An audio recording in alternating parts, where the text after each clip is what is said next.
கர்த்தர் ஏன் இதை அனுமதித்தார்? Why did God allow this? கர்த்தர் ஏன் இந்த பாதையை அனுமதித்தார்? கர்த்தர் ஏன் இந்த வலியை அனுமதித்தார்? கர்த்தர் ஏன் இந்த சேலஞ்ச பிரச்சனையை என் வாழ்க்கையில அனுமதித்தார்? இவங்க எல்லாம் என்ன உடைப்பாங்கன்னு தெரிஞ்சும் கர்த்தர் ஏன் இவங்களை என் வாழ்க்கையில அனுமதித்தார்? கர்த்தர் ஏன் இந்த வியாதி அனுமதித்தார்? இன்றைக்கு ஏன் கர்த்தர் இதை அனுமதித்தார்? நிறைய நேரத்தில் நமக்கு கேள்விகள் உண்டு. Why did God allow this? Why did God allow this path in my life? Why did God allow this pain, this sickness in my life? Or why did God allow these people who came and broke my life?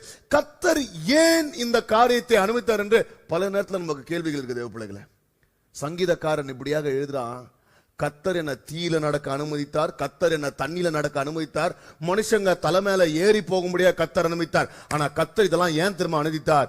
செழிப்பான இடத்துல கொண்டு போய் நிற்க வைக்கும்படியாக கர்த்தர் என்னை அனுமதித்தார். ஹல்லேலூயா.